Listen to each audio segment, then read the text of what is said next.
As a law enforcement officer, I attest that my fundamental duty is to serve mankind, to safeguard lives and property, to protect the innocent against deception, the weak against oppression or intimidation, and the peaceful against violence or disorder, and to respect the constitutional rights of all persons to ensure liberty, equality, and justice.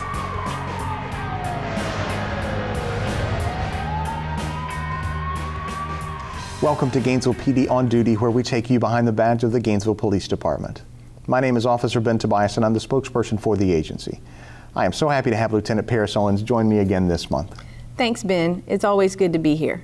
This episode is all about traffic safety with a focus on pedestrian and all things with two wheels. We start with motorcycles and scooters, move to bicycles and pedestrians, then finish the show with a look into how we investigate serious crashes. 90% of the vehicles on Gainesville's roadways are scooters. Okay, I made up that statistic, but I'm sure we'll all agree that the number is high. While motorcycles and scooters have a lot of differences, they are also very similar in that they travel on our roadways at the same speeds. Riders of both types of vehicles can do things to keep themselves safe, and vehicle drivers also need to look out for their two-wheeled partners. The following segment explores a number of different safety tips for our two-wheeled friends. Traffic safety is such an important topic for a couple of reasons. One is it's something that we all come in contact with and interact with every day. It's one of the most dangerous things that we do when we put ourselves out of our front door and go to work or to the gym or take our kids to school. And it's also something that's very preventable. So we know that there are steps that we can take to make our roads much safer than they are today. And so as with any other public safety issue, we want to look at what the causes are, how we can prevent them, and at the end of the day, how we can keep everybody happy, healthy, and safe. Hi, I'm Corey Martin. I'm a police officer with the Gainesville Police Department. I'm currently assigned to the traffic safety team, and I'm a traffic homicide investigator. Certainly when you're operating a two-wheeled vehicle, be as vigilant and defensive as possible. You're going to want to expect the car that is indicating that it's going to turn. It's going to turn in front of you at the very last moments. You need to be prepared to take whatever evasive action is necessary to avoid colliding with that vehicle. The motorcyclist wants to be as visible as possible. I see a lot of people not riding with their high beam on during the day. In Florida, as a motorcyclist, you are permitted to operate your motorcycle with your high beam on, and that certainly allows approaching vehicles to see you sooner than maybe they would. But just basically trying to be as visible as possible. A lot of the crashes that I personally worked last year with the motorcyclists, that was the key thing with the other vehicle operator, that they said they never saw it or didn't see it until it was too late. Certainly with the higher student population, there's a great number of the 50cc scooters. A lot of them are not classified as motorcycles, so people typically don't wear helmets on scooters, either because they believe they're not going far or it's not stylish. But realistically, a lot of the scooter crashes that we see, injuries can be mitigated if they had been wearing a helmet. Really want to encourage our motorcyclists to wear helmets. We understand it's not the law in Florida. Happen to disagree with that, but we know they save lives, and it really is the difference between life and death for so many motorcyclists that get into an accident. The traumatic brain injury is certainly reduced by helmets. Not only do I ride at work with the Gainesville Police Department, but I have my personal motorcycle, and I always wear my helmet when I'm riding no matter what, because I believe in them that strongly. The scooters are slower, they're harder to see because they're smaller. You may not consider yourself a motorcycle, but the vehicle isn't going to be discriminatory whenever it runs into you. And realistically, crashes involving scooters have been on the rise already the 2017 calendar year, and several of those have resulted in injury. So anything you can do safety-wise on a scooter, do it.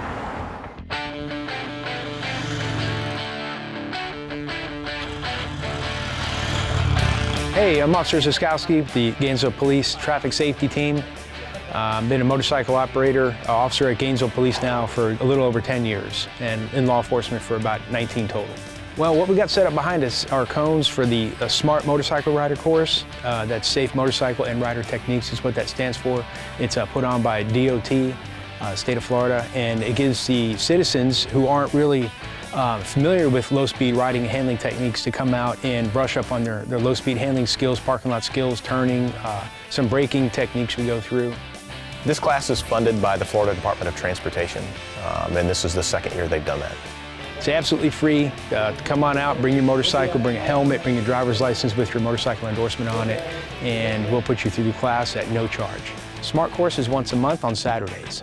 Having the Florida Department of Transportation, entrusting us for this class, after going down and watching the Osceola County Sheriff's Office do it, we wanted to incorporate that. How can we do it better? How can we make it safer for our community and for the riders here? Florida is, just wonderful for riding a motorcycle. So, we have great weather almost year-round, so that we have a lot of motorcycle riders in the state of Florida. So it's just to make them safer, and so it makes us work less at night as traffic homicide investigators. We require you to have your motorcycle endorsement and your own motorcycle before you come to the class. People can go to the GPD website, the Smart Rider course. If you use the search box, it's under that function. You can find it and sign up online there. It's the small skills that they're picking up on and improving upon. And again, we're here to improve the rider's ability to ride a bike safely. If there's their first time here or their third or fourth time here, they always are learning something. It's really important. It's easy to sit and go in a straight line and just twist the throttle. Anyone can do that and go fast.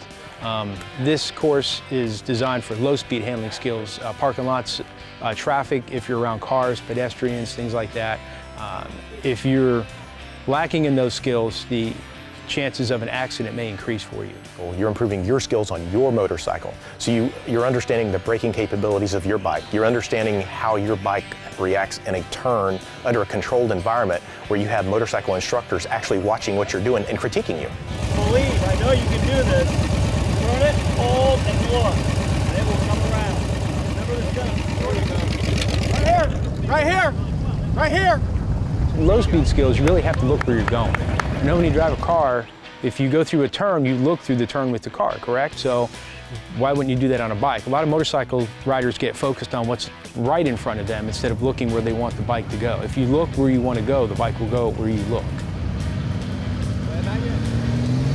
Now go. Got the ball down. The lane changes, the braking, and the escaping out of those dangerous situations, all of them build upon, and they build and build and build. No matter what the speed is, you can use that skill even at higher speeds. I enjoy seeing the improvements that riders make when they come out here and we put them through the courses. From the beginning of the day to the end of the day, there's a huge learning curve. There's a huge increase in skills for most of the riders. Of course, also, we've got a wide variety of folks that come out, everyone from college students to retired folks. This is kind of like a melting pot of riders, if you will. We have gotten riders all the way down from Orange County, Osceola County, Duval County, Leon County, Hillsborough County. We're actually a region now. Everyone's starting to figure out, hey, you can't beat this training for one. You can't beat the cost of this class. We've got American-made motorcycles. You've got Japanese bikes that come out here and do this. Any motorcycle that's built, even trikes, are capable of coming out and riding through our course. We all love to ride. That's why we're here. So it's still fun to come out and see what you and your bike can do out here, and let us teach you the correct way to do things. I do what I do because we care for the community and we care for the people in our community. And when I say community, obviously with the riders we have coming here, it's not just Alachua County. Our community is vast, and we want the Gainesville Police Department to reflect that we're inclusive of all riders. We want to make everyone safe, and working in traffic for so long and caring about the people in this community, people who ride, I want to make them safer. I want to make them safer every time they hop on their motorcycle and just go down the road or go across country. I want them to pick up skills to make them safer so they can come back to their families. If you drive a vehicle, please remember to check twice for motorcycles and scooters. They are everywhere. If you ride a motorcycle or scooter, please ride smart and defensively. After the break, we continue our discussion on roadway safety as we talk about bicycles and pedestrians. Gainesville PD on duty will be right back.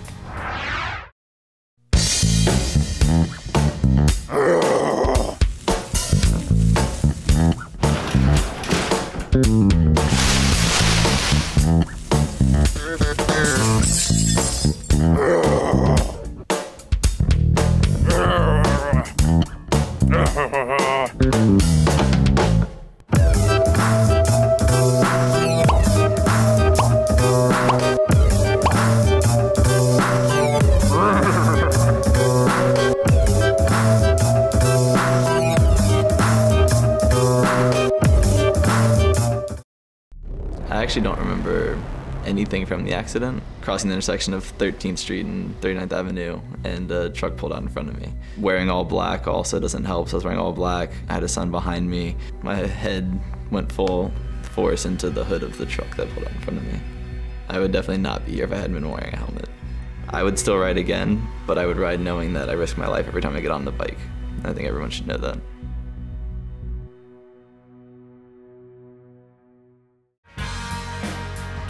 I will maintain courageous calm in the face of danger, scorn, or ridicule, develop self-restraint, and be constantly mindful of the welfare of others. Honest in thought and deed in both my personal and official life, I will be exemplary in obeying the laws of the land and the regulations of my department. Together, as a community, we foster order, safety, and freedom.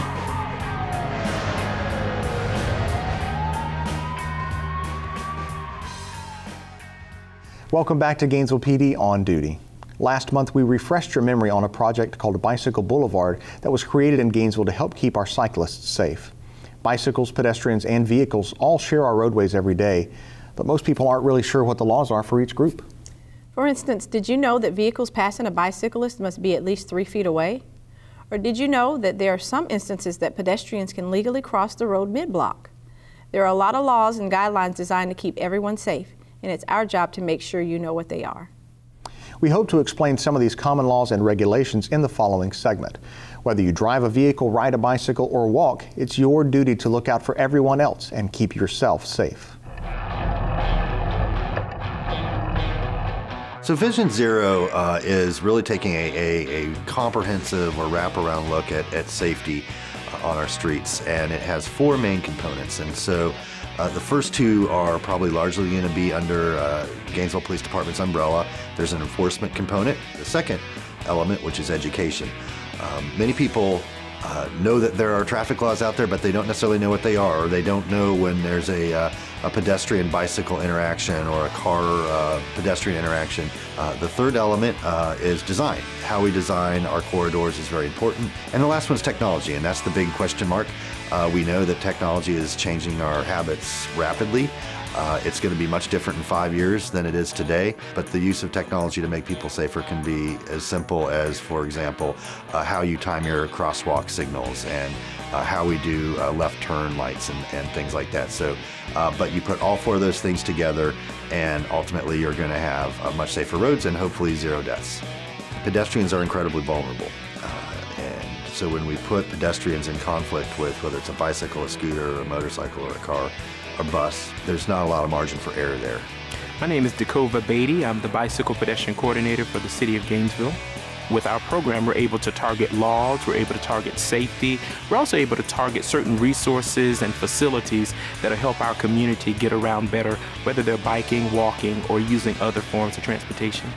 City of Gainesville is what we consider a bicycle friendly town, as well as a walking friendly town. So University of Florida is a special area, 20 miles per hour along that corridor. You have an issue when you get outside of that context area. 13th and University is a good example, where you have a lot of people darting across the roadway or just trying to exit the college.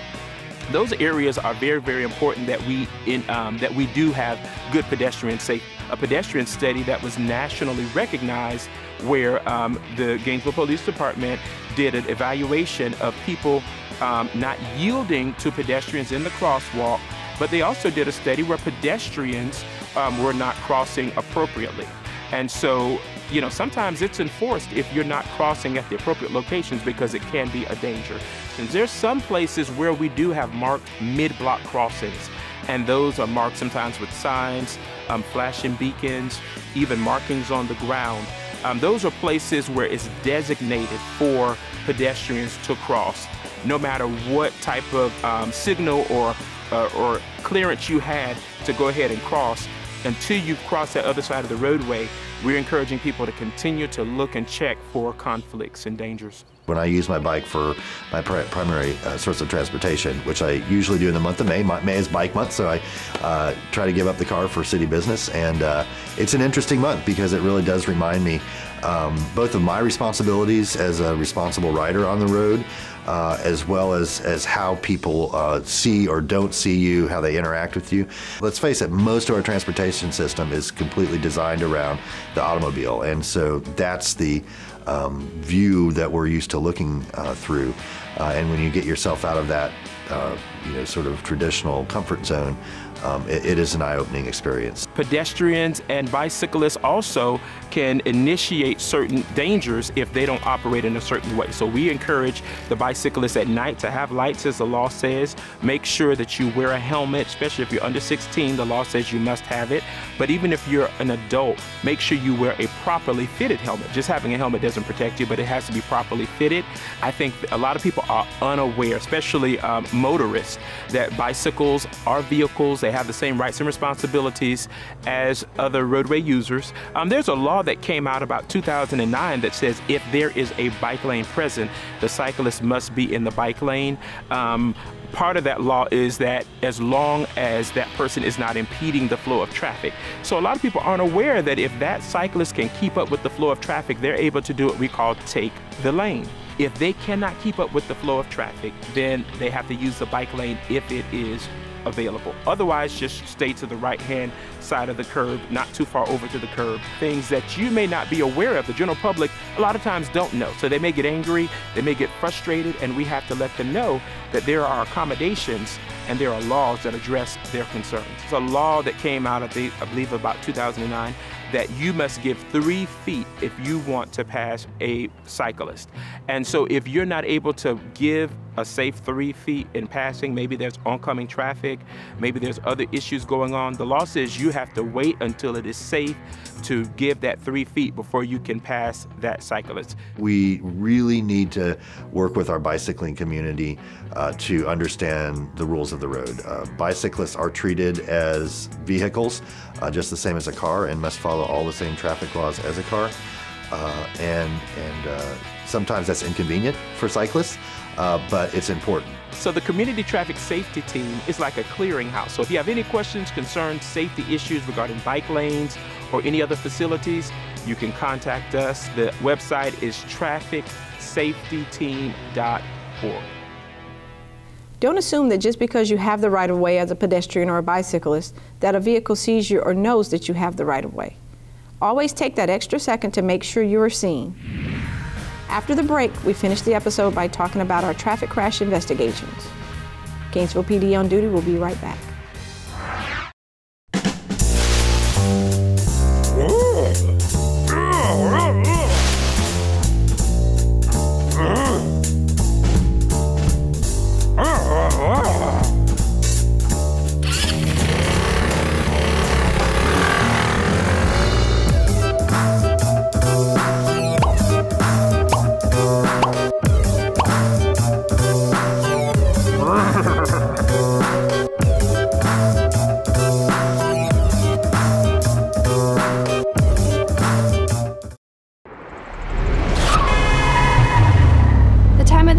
I did not have any protective gear on, and I never thought I'd be hit. The only thing that anybody driving a scooter or motorcycle can do is wear protective gear, because that's really something that could save your life. My scooter was totaled. I have no desire to get that fixed. I never want to see it again, and I will never ride a scooter again. I will never act officiously or permit personal feelings, prejudices, animosities, or friendships to influence my decisions. With no compromise for crime and with relentless prosecution of criminals, I will enforce the law courteously and appropriately, without fear or favor, malice or ill will, and never employing unnecessary force.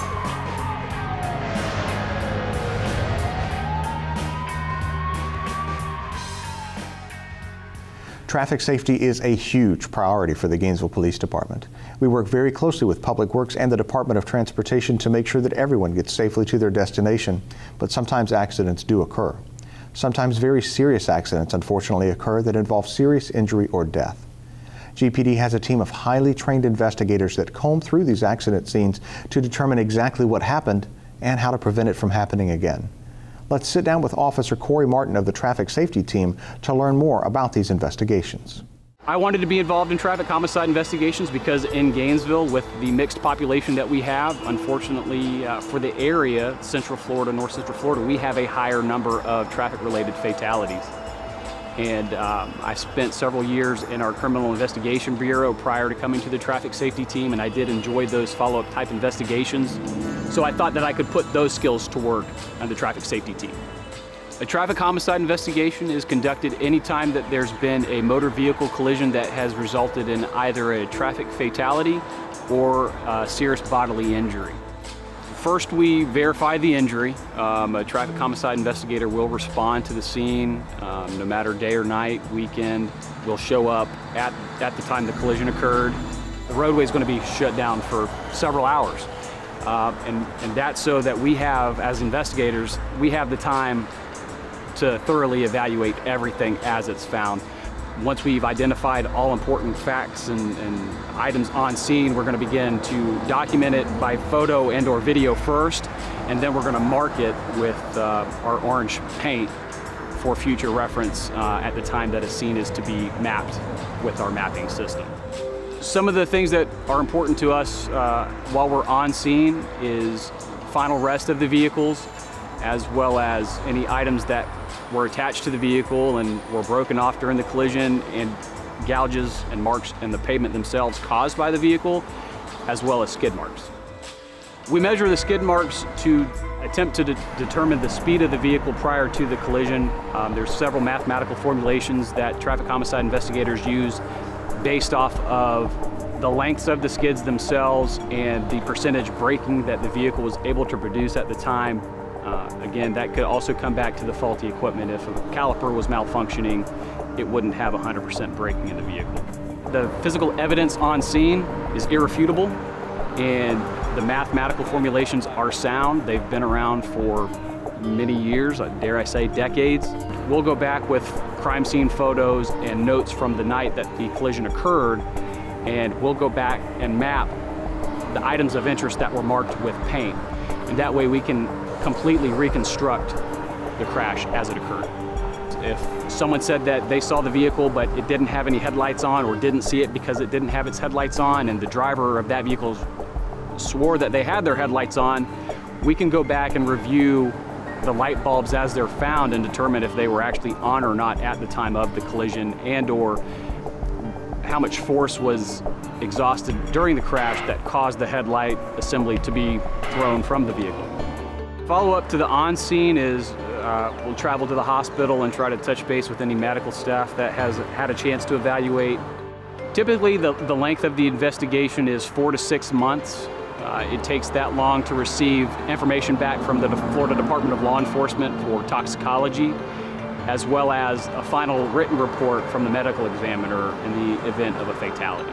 Distracted driving is the most dangerous thing that has crept into our lives. It's replaced intoxicated driving. You put those two together, that's a lot of preventable accidents, and that means property damage as well as lives. The 2016 calendar year was a record year, unfortunately, here in the city of Gainesville, and that resulted in 17 fatalities. It's very difficult. You know, as a traffic safety team member, we also focus on enforcement, trying to reduce the number of fatalities within the city, and to see that number climb last year was difficult. Obviously, every crash is different, you know, time of day, weekend, and whatnot. One of the last ones that I had was a local motorcycle shop employee. That was a 3 or 4 a.m. crash. His relatives resided in Bradford County. So Bradford County Sheriff's Department had to get involved, and unfortunately I had to make the notification to the mother of the deceased party by phone. It's typically not how we like to do it. We prefer to be in person. Also have a victim witness counselor available should that be needed. But yeah, I had to tell this woman that her son died in a motorcycle crash at 3 a.m. I mean, I can't imagine what it was like to have that wake-up call. And it's an emotional event for everybody involved. I know a lot of people see police officers as robots and we don't have feelings and or emotions, but it's not an easy thing to deliver that message. If we're not doing everything we can to eliminate those deaths, then we're not doing our job. And we think about it very abstractly until it touches us personally. When it comes to traffic fatalities, any number other than 0 is just unacceptable. So we need to set our goal to what we know it should be, and then do everything we can to try to achieve that figure. And as a member of the traffic safety team, I share his passion to bring the number of traffic fatalities in Gainesville to 0. I enjoy being a member of the traffic safety team because I truly believe that we can reduce the amount of fatalities that occur in the city of Gainesville based off of traffic-related offenses. Our goal is to reduce our number of serious and fatal crashes to 0. Please pay attention as you drive and help us achieve that goal. Even one life lost on our roadways is too many. And that wraps up this episode of Gainesville PD On Duty. Be sure to find us online on social media or by visiting our website at gainesvillepd.org. You can learn more about the Gainesville Police Department and even watch previous episodes. Is there something you'd like to see featured? Please reach out to us and let us know. We have aired viewer suggestions in the past, and we will be glad to do it again. As we leave you this episode, I've got a little challenge for you. Just do something unexpected for someone today. You never know what someone may be going through, and your actions may just help them through the day. Thanks for joining us, and we'll see you again next time for another episode of Gainesville PD On Duty. I recognize the badge of my office as a symbol of public faith, and I accept it as public trust to be held, so long as I am true to the ethics of the police service. I will constantly strive to achieve these objectives and ideals, dedicating myself before God to my chosen profession, law enforcement.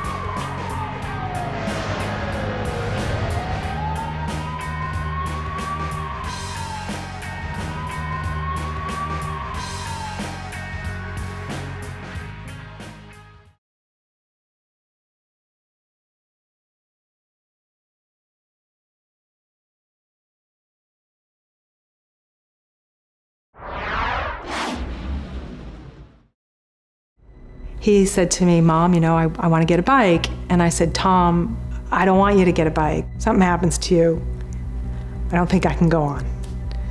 And he said, "Mom, nothing's going to happen." He was a safe driver. He wore all the gear, but was a bike, so they're just not safe. You just don't have metal around you.